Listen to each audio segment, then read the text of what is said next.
Podcast Bichos Tagarelas. Com Fábio Marçal e Ricardo Weg e gente convidada. Está no ar mais um Bichos Tagarelas, segunda-feira, 27 de maio de 2024. Ministério Público apura desvio de doações em Eldorado do Sul. Exército assume a distribuição. Lira quer botar incentivos a montadoras hoje.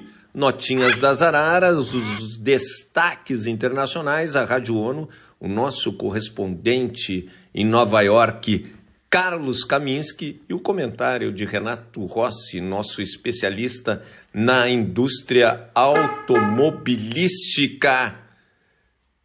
Bem, vamos começar a trabalhar. Que vergonha! 3 integrantes da Defesa Civil de Eldorado do Sul foram afastados temporariamente do órgão por suspeita de desvio de doações para atingidos pelas enchentes que assolam o Rio Grande do Sul.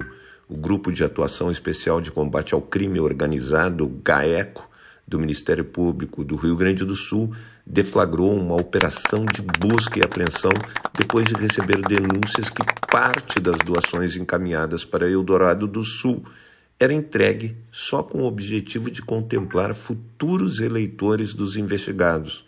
2 dos 3 suspeitos são pré-candidatos nas próximas eleições municipais. Os mandados foram cumpridos nas casas dos suspeitos, na prefeitura e em depósito da cidade. Foram apreendidos celulares, documentos e dinheiro. Os crimes apurados são de apropriação indébita, peculato, associação criminosa durante estado de calamidade pública. Com o afastamento dos servidores, ficou decidido, em conjunto com a Prefeitura de Eldorado do Sul, que o Exército passará a assumir a entrega de doações às vítimas da enchente do município. Caberá à força recebimento, controle e distribuição de donativos à população. A cidade foi uma das mais atingidas pelo temporal no estado, atingida por uma inundação sem precedentes.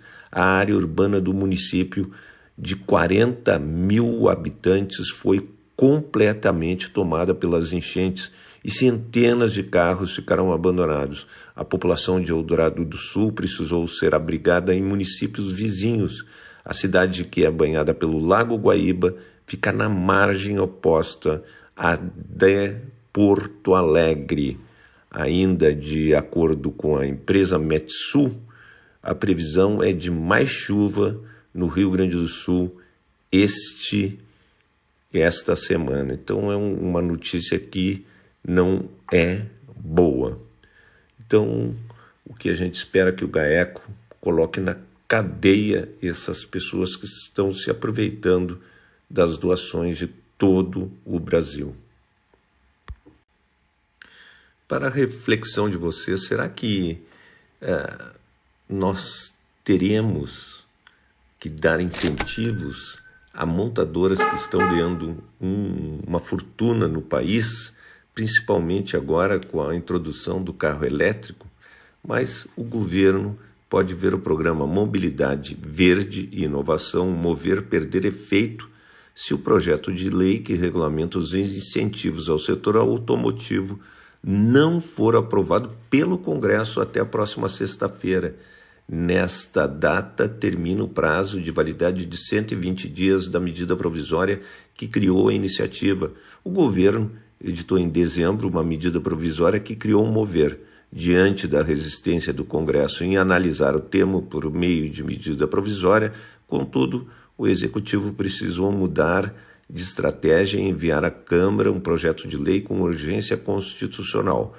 Como a MP está em vigor, o projeto de lei precisa ser votado logo antes da MP, da medida provisória, caducar. A votação ainda não ocorreu devido ao impasse sobre a taxação de compras internacionais de até $50, incluída no texto. O mesmo impasse levou o Palácio do Planalto a retirar a urgência quando o projeto passou a trancar a pauta da Câmara. Agora, o tempo é curto, porque a Câmara e Senado só devem ter sessão até quarta-feira, devido ao feriado de Corpus Christi na quinta. A necessidade de analisar a proposta nos próximos dias foi um dos motivos que levaram o presidente da Câmara, Arthur Lira, a determinar a exigência de registro biométrico dos deputados no plenário hoje, para garantir o quórum necessário para a votação. No cenário mais otimista, o acordo sobre a proposta é fechado, o texto é aprovado e encaminhado para o Senado também hoje. O mover prevê 19 bilhões e 300 milhões de reais em incentivos fiscais até 2028 para o setor automotivo investir em veículos mais limpos, com o objetivo de descarbonizar a frota e produzir novas tecnologias nas áreas de mobilidade e logística. O programa, que substitui o antigo Rota 2030, é uma das bandeiras do Ministério do Desenvolvimento, Indústria e Comércio, comandado pelo vice-presidente Geraldo Alckmin. Então vamos ver o que realmente vai acontecer nessa votação. Então são bilhões de reais para as montadoras, 19 bilhões e 300 milhões de reais, que resolveria o problema aí, construção civil e tal, porque as montadoras vão trazer os carros lá da Europa, lá da China. Eu não vejo o que vai melhorar na indústria aqui no Brasil, dos carros produzidos no Brasil. É uma coisa que o Renato Rossi pode e deve, nos ajudar nesse sentido. E vamos às notinhas das araras.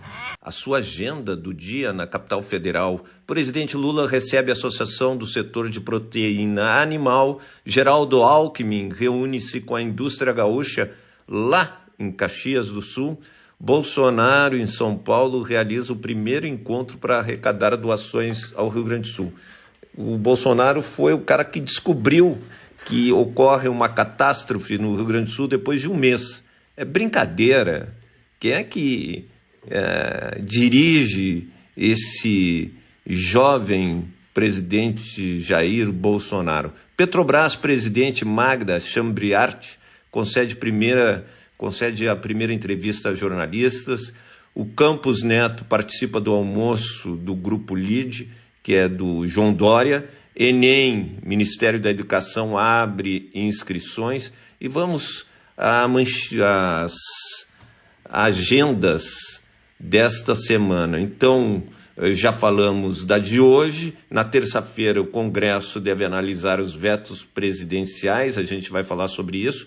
Carlos Fávaro, da Agricultura, instala gabinete em Santa Cruz do Sul, no Rio Grande do Sul. Grupo de trabalho da reforma tributária apresenta planos de atividades. IBGE publica a prévia da inflação. Na quarta-feira, Moraes preside sua última sessão no TSE e ele dá graças a Deus que está saindo. IBGE publica a taxa de desemprego. Na quinta-feira, feriado de Corpus Christi. E na sexta-feira, prazo para entregar as declarações do imposto de renda serão encerrados. E olha só, o Brasil tem 10.111 quilômetros de ferrovia sem uso para atividades econômicas. Esse número representa 1/3 da malha de trilhos brasileiras. Os dados são da ANTT. A região que mais acumula ferrovias sem validade econômica é o Nordeste, com 3.618. Depois vem o Sul, 3.287, e o Sudeste com 2.900 quilômetros. Ferrovias que poderia ajudar e resolver aí o nosso problema, de logística em todo o país. É uma coisa que não é incentivada. A Europa toda, todo o mundo usa as ferrovias. Aqui no Brasil que não deu certo, é brincadeira. Nós temos que incentivar as ferrovias, que as nossas estradas estão muito cheias, hiperlotadas. Então, nessa semana curta, as casas legislativas, Câmara e Senado, eles vão tentar, primeiro, aquela taxação ou não taxação de mercadorias até $50 dos sites, principalmente dos sites chineses. É uma coisa que deve ser votada essa semana. Vetos das saidinhas, o Congresso marcou para amanhã a sessão de análise de vetos presidenciais, dentre eles os das saidinhas, por causa do PL do Mover, pode ser adiado. O que é o projeto de lei do Mover? É dar incentivos à indústria automobilística, algo em torno de 9 bilhões de reais. Para que dar, não é, incentivos se nós não gera praticamente nada de emprego às montadoras? O que gera emprego é construção civil, não é?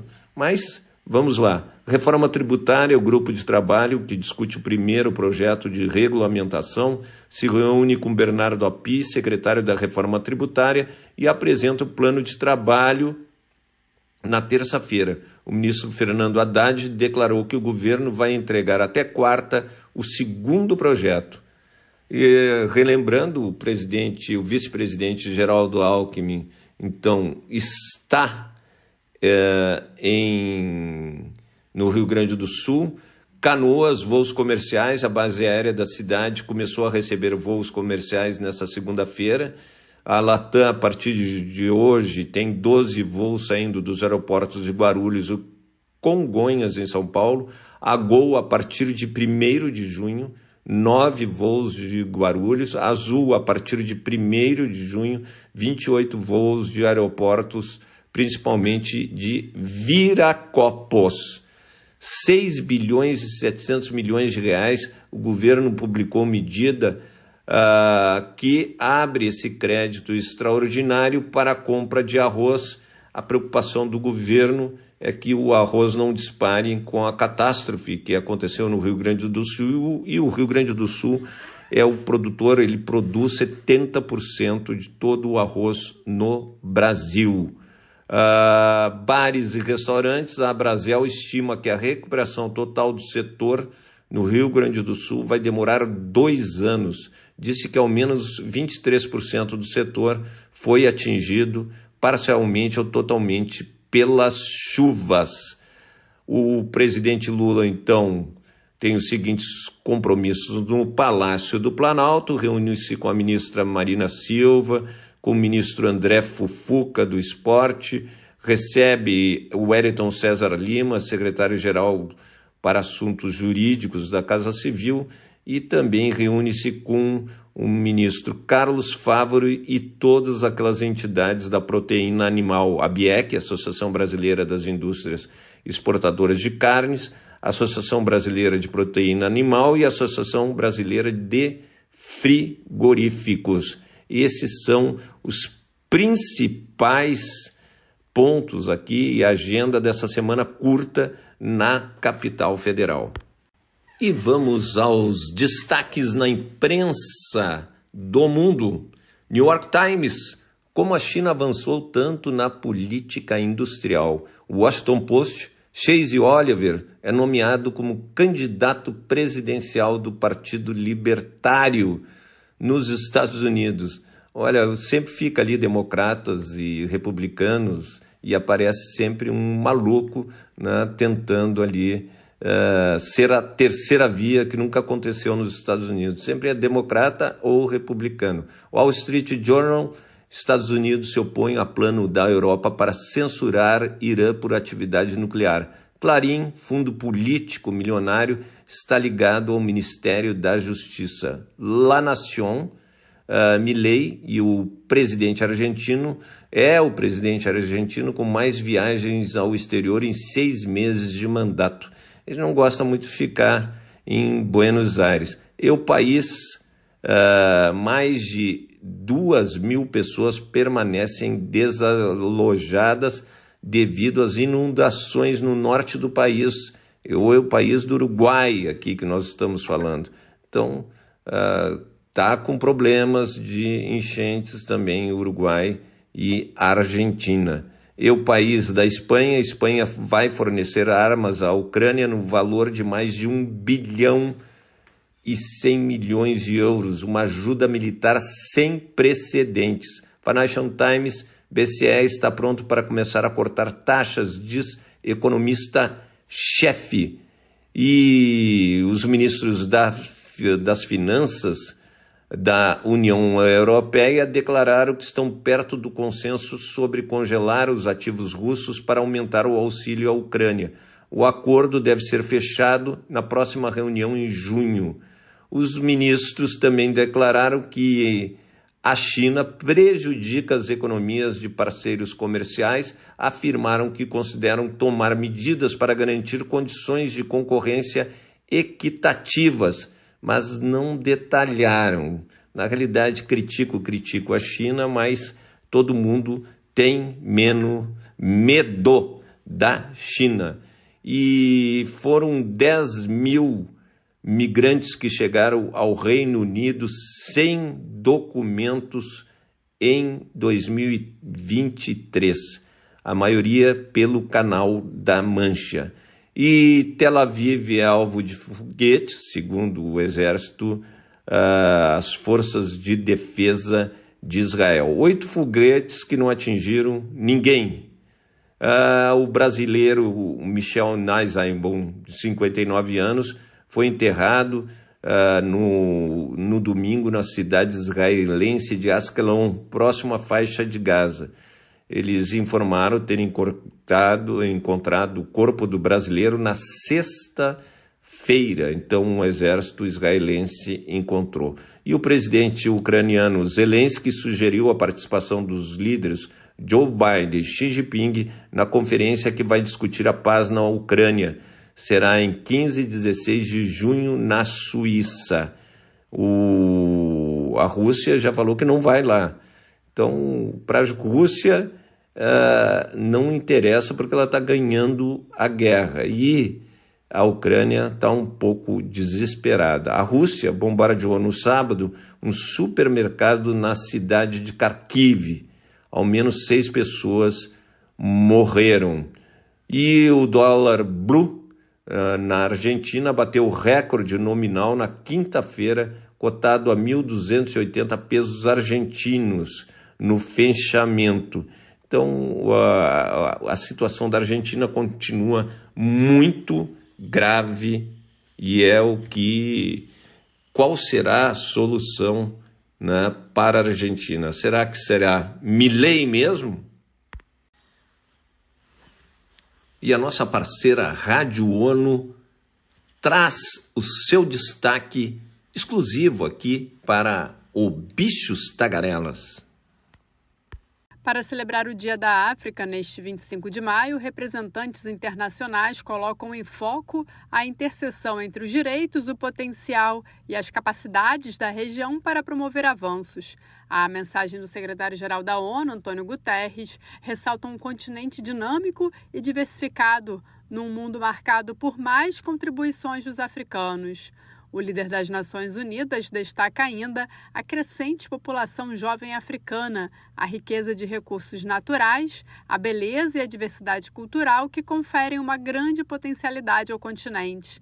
O secretário-geral destaca que a região, que adotou a Zona de Comércio Livre Continental Africana e a Agenda 2063 da União Africana, tem aumentado a relevância e a liderança no domínio das energias renováveis. Já a subsecretária-geral e conselheira especial da ONU para a África falou recentemente sobre o potencial da região.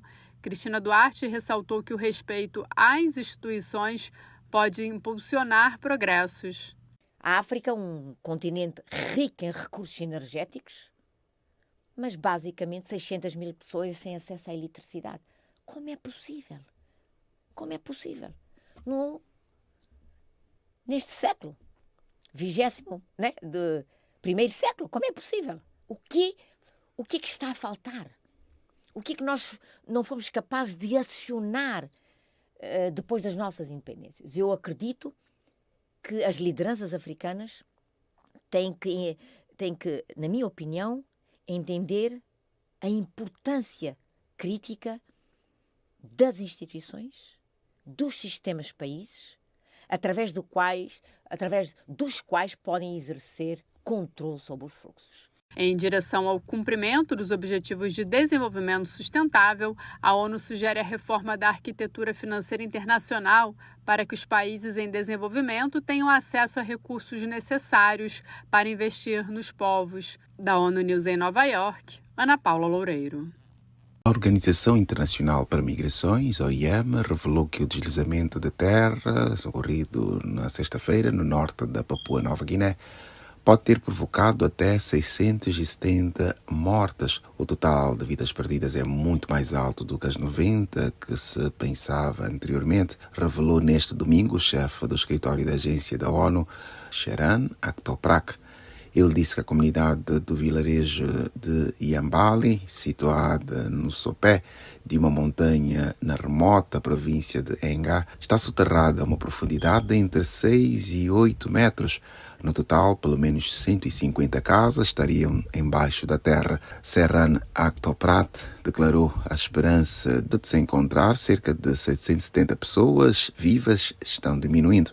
6 funcionários da OIM operam no local, juntamente com o pessoal de outras agências das Nações Unidas, ONGs e entidades governamentais. As condições continuam perigosas para os trabalhadores.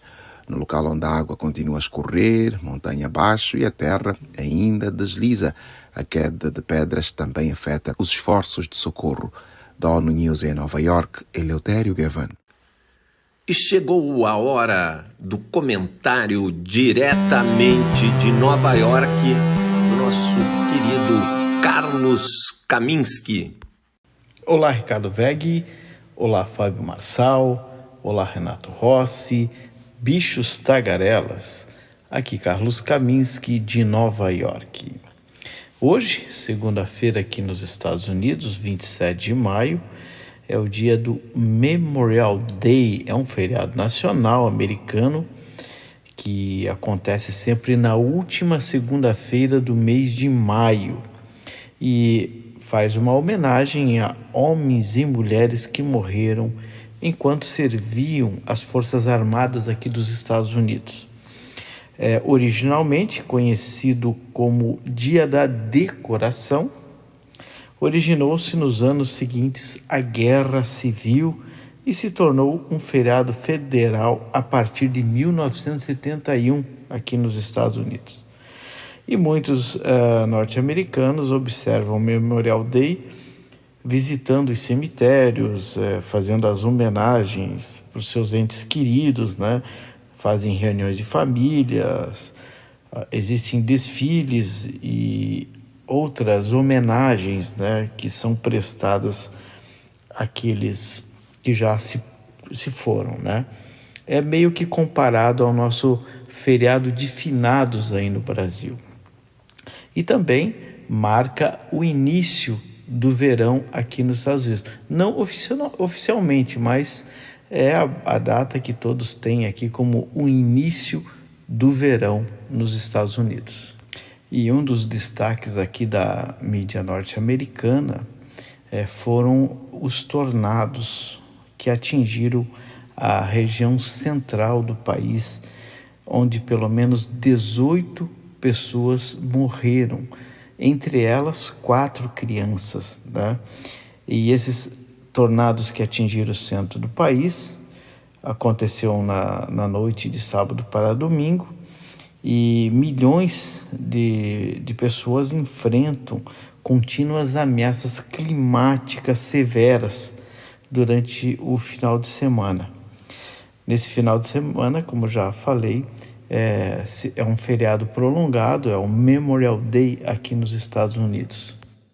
Em consequência dessas mudanças climáticas no final de semana, pelo menos 109 milhões de pessoas em grandes áreas aqui dos Estados Unidos ficaram sob ameaça de tempestades de granizo, ventos fortes e um feroz tornado que atingiu nesse domingo o meio-vale do Mississippi, Ohio e Tennessee.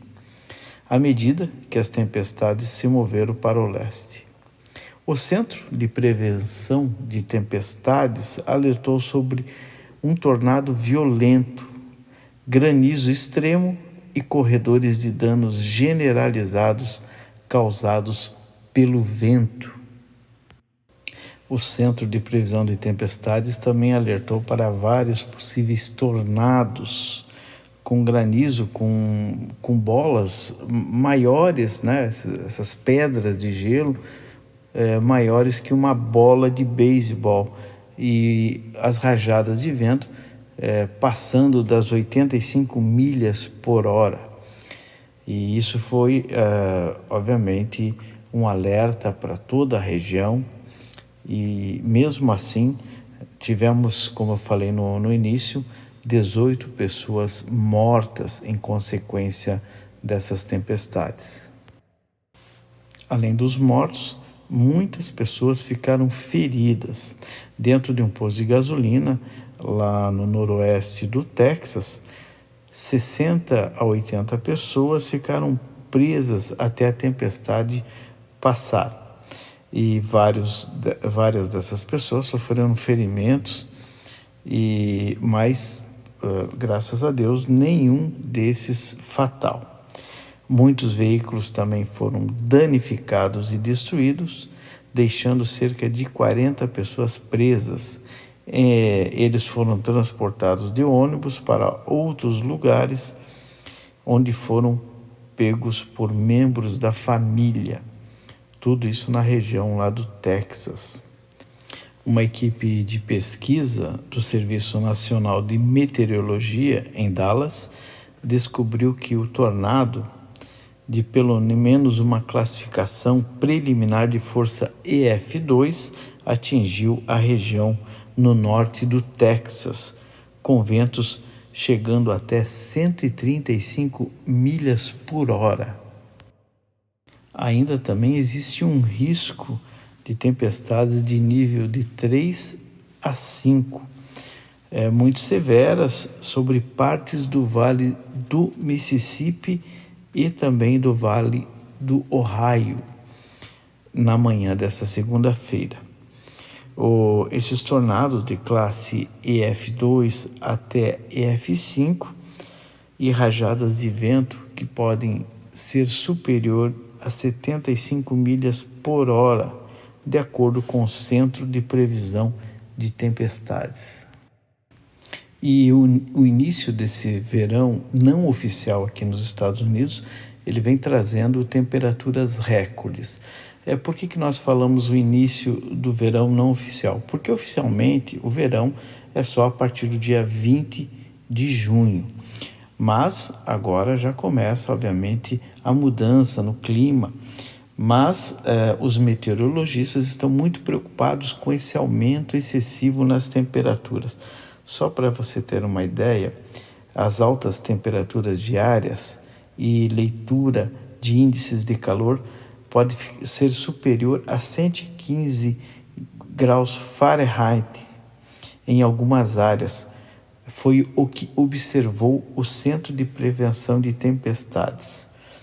Eles também pedem para aquelas pessoas que passam grande parte do tempo ao ar livre ou que estão lidando com uma perda de energia, essas pessoas devem beber muita água e se vestir com roupas leves e tentar, assim, durante o dia, procurar se refrescar, né? Principalmente quem está andando na rua, ir a algum lugar que tenha um sistema de ar-condicionado, um sistema de ventilação, para que você possa diminuir um pouco a temperatura e não sofrer aí danos, né, na saúde devido ao forte e intenso calor que está chegando aqui nos Estados Unidos. E sem sombra de dúvidas, né, as mudanças climáticas estão, obviamente, relacionadas aí à queima, principalmente dos combustíveis fósseis em todo o mundo. As consequências são as mais catastróficas possíveis. É o caso aí do Rio Grande do Sul, que todos nós acompanhamos diariamente, o sofrimento das pessoas, as vidas que se foram e o prejuízo também material, quando a economia do estado do Rio Grande do Sul vai conseguir se recuperar depois de uma tragédia tão grande, assim como está acontecendo aqui na região central dos Estados Unidos, como aconteceu na Papua Nova Guiné, onde mais de 600 pessoas foram soterradas por um deslizamento de terra depois que fortes chuvas atingiram uma região lá da Papua Nova Guiné. As mudanças climáticas vêm contribuindo e muito para prejuízos incalculáveis e perdas irreparáveis de vidas. Fico por aqui, essa é a informação. Uma ótima semana para todos e eu deixo aqui o meu forte abraço. E o nosso franco-brasileiro, nosso especialista na indústria automobilística, Renato Rossi. Alô, amigos de Bichos Tagarelas, aqui Renato Rossi, de Porto Alegre. Nós continuamos aqui com um clima instável. Ontem não choveu, o que dá um alento à cidade. Eu já pedi desculpas para vocês de não estar encarando de frente o tema do automóvel, devido que nós estamos muito contingenciados aqui em Porto Alegre. Isso significa também que até na minha atividade como um editor de automóveis, de mobilidade, eu não tenho feito teste de carros. Normalmente eu testo um modelo por semana, diferenciado, que são cedidos por montadoras ou são cedidos por revendedores, ou até ouvintes meus, telespectadores, tal, que me pedem até para testar carros muitas vezes. Mas eu tenho evitado isso porque eu acho que o clima ainda não está adequado a essa questão de você estar divulgando carro 0 km para comprarem carros e tal, no momento que se perdeu aqui no Rio Grande do Sul, não se tem o número exato ainda, mas pode ser mais de 200 mil a 300 mil veículos foram perdidos e que estão soterrados, estão debaixo d'água. Enfim, e o pior é que muitos desses automóveis, e aí existe uma contradição no Brasil, já que grande parte da frota brasileira é uma frota envelhecida, uma frota que foi ficando velha e não saiu do mercado, e isso é muito negativo para o mercado, porque qualquer país desenvolvido, a questão da reciclagem dos automóveis é fundamental para que movimente a frota de carros novos. Você não pode conviver uma frota de carros novos, mais de 100 milhões de carros são produzidos por ano no mundo, em torno de 110 milhões, e você vai jogar esses carros no mercado mundial e não vai ter uma substituição. Seria como se o ser humano fosse eterno, né? Não teria espaço no mundo para todos os seres humanos. Então existe um ciclo de vida, depois um outro ciclo que é a morte e o que vem depois. Ou pode não vir nada também, né? Isso é uma questão filosófica que não me cabe discutir aqui. Mas, na verdade, essa questão é muito grave. E também é sem saída, porque na medida que o Brasil é um país extremamente discricionário, classista, um país que tem uma elite econômica e tem 90% da sua população, 80% na pobreza, e aí isso ficou bem claro aqui em Porto Alegre, no Rio Grande do Sul, mas principalmente em Porto Alegre, que quem foi atingido nessa enchente de Porto Alegre foram as classes menos favorecidas, para falar um chavão, né? Foi justamente, se mostrou intensamente a diferença social.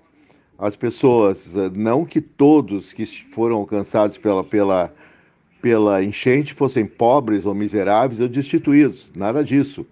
Mas uma grande parte, o maior impacto sobre as pessoas aconteceram nas vilas populares que estão em partes baixas da cidade, como o bairro do Sarandi, por exemplo, que não é um bairro rico absolutamente, mas é um bairro progressista, tem centenas de empresas no Sarandi, ele foi se modificando, as pessoas foram evoluindo, as pessoas foram batalhando, lutando, seus filhos já foram à universidade, já criou-se uma nova classe também de pessoas no bairro do Sarandi, e muitos sarandis são de pessoas muito apegadas ao lugar.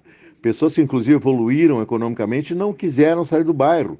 Até porque é um bairro que tem suas vantagens também, ele é totalmente plano, ele é amplo, ele tem quase 60 mil moradores, não se tem um número certo, e tem toda uma infraestrutura também de serviços, de farmácias, de padarias, confeitarias, oficinas, pontos de revenda de eletrodomésticos, novos, usados, lojas de todo tipo. Então é um bairro que tem uma progressividade. Eu estou falando do Sarandi porque foi o bairro, talvez, juntamente com Maitá, Eldorado, é um bairro que desapareceu, porque resultou esse bairro de uma especulação imobiliária que construiu um bairro praticamente numa região de mangues, na periferia de Porto Alegre. Aí já é na saída da BR-116, que vai em direção a Livramento, fronteira com o Uruguai, Cidade de Guaíba, Dom Pedrito e tantas outras, e que é uma região, essa região do sul do Rio Grande do Sul, é região de plantação de arroz, é região de grandes fazendas de gados, algumas dessas fazendas extremamente produtivas, com experiências genéticas, não é um atraso tecnológico, não, são criações bem avançadas tecnologicamente, mas então tem a questão das construções irregulares também, que foram confirmadas pela especulação imobiliária. Quer dizer, vivaldinos, gente muito destituída de caráter, que construiu esses condomínios para uma classe de reduzido poder aquisitivo, vendendo em longos financiamentos, e encheram essas periferias de casas populares. E depois vieram outros e esse padrão não melhorou, piorou. E esses lugares aumentaram de tamanho. O resultado que por exemplo, esse lugar que eu citei está totalmente destruído. Eldorado foi destruído, não tem mais nada, não tem casa, foi tudo tomado pelas águas. O bairro Maitá também, que é perto da Arena do Grêmio, que é o estádio de um dos nossos dois clubes aqui de força no Rio Grande do Sul, que é Grêmio Internacional. A bela Arena do Grêmio está num bairro completamente alagado, mas que ficou com uma profundidade de água, porque ele é ali, o Lago Guaíba está ali, está junto a ele. Ele ficou com profundidade nessa enchente de mais de 10 metros de profundidade, ficou um lugar onde as pessoas estavam saindo de casa nadando. E agora Porto Alegre sofre também uma crise de leptospirose, é lógico, os ratos estão ali, os animais mortos, e gente nadando naquela água para até escapar da enchente, de repente, se atrasaram no sair de casa e restou nadar, escaparam nadando. Então ficou muito claro isso, né, que existe eu acho que a enchente deixou clara essa divisão social tremenda do Brasil, evidenciando, todos nós sabemos, né, que país nós vivemos. E também tem um outro detalhe, uma outra questão, né? Eu acho que Porto Alegre mesmo e o Rio Grande do Sul não poderão ser o que eram. E outras cidades do Brasil também vão ter que refazer e analisar, estudar e reformular essa questão, principalmente da habitação. Saneamento nem se fala, mas habitação não pode ser mais em áreas de perigo no Brasil. Olha o que aconteceu nas encostas do Rio de Janeiro, em Petrópolis, que é uma bela cidade, mas que tem encostas tomadas de construções irregulares. Há pouco tempo atrás eu andava pela Rio Santos, quer dizer, já andei dezenas de vezes pela Rio Santos, Rio São Paulo, de moto, de carro, fazendo teste de carro. Eu sempre me assusto com aquela extensão inacreditável que tem de praticamente favelas hoje, que começa em São Paulo e vai até a cidade do Rio de Janeiro pela margem da esquerda, não na margem que fica do lado do mar. Isso é um negócio absurdo. É como você sair da cidade de São Paulo e você encontra uma sucessão imensa de favelas que vão chegar quase até Campinas. Quando eu falo favela, eu não falo de uma maneira pejorativa, eu falo de periferias, onde se misturam casas pessoas que têm um certo poder aquisitivo fizeram casas de melhor qualidade com casas de nenhuma qualidade tomadas das encostas. Né? Agora a Defesa Civil aqui de Porto Alegre está avisando para que as pessoas, por favor, abandonem suas casas já amanhã, quando vai haver uma tempestade de grande intensidade no Rio Grande do Sul se abatendo sobre Porto Alegre, que deixem suas casas nas encostas. Tem várias áreas de altíssimo risco devido a essas chuvas constantes das últimas semanas. Ontem eu andei pelo bairro Sarandi e, amigos, eu só vou encerrar falando para vocês. Vocês já viram aquela cena de Gaza, né? Pois o bairro Sarandi está parecido. Né? Não é guerra, mas foi a guerra do clima. Foi o clima agressivo devido ao aquecimento global que acabou com o bairro. É entulho em todas as ruas, pilha de entulhos, e me dizia, tinha uma pilha de entulho na frente de uma casa, e um cara bacana, até um cara muito simpático que estava lá, estava tentando melhorar, arrumar a casa, a água já não estava mais penetrando naquela casa, entrando pela casa, a água chegou ao teto nos últimos dias, e ele me dizia, tinha uma pilha de entulhos na frente da casa, eu estava ali gravando uma live com o celular, e ele disse, aqui está a história de 60 anos da mãe da minha esposa. É chocante, né? Ali tinha de tudo ali naquela pilha. Um brinquedo de criança da neta, uma bota até nova, almofadas, a poltrona da senhora estava lá jogada nesse... Quer dizer, as vidas são destruídas, né? E tudo por uma incúria do poder público, lá um dique vazou lá no Sarandi, e também dessa divisão social no Brasil que joga pessoas de menor poder aquisitivo em zonas de altíssimo risco, deixam construir casas por ali, né? Em zonas que são inadequadas. Um novo encontro com vocês amanhã. E acabou-se o que era doce. Gostaria de agradecer ao Cielito Rebelato Júnior, o nosso editor e craque em publicidade, ao meu amigo Ricardo Egg, diretor, produtor, locutor e também mestre em marketing digital. Também agradecer ao meu querido Renato Rossi, nosso especialista na indústria automobilística, a Rádio ONU, e o nosso correspondente em Nova York, Carlos Kaminski.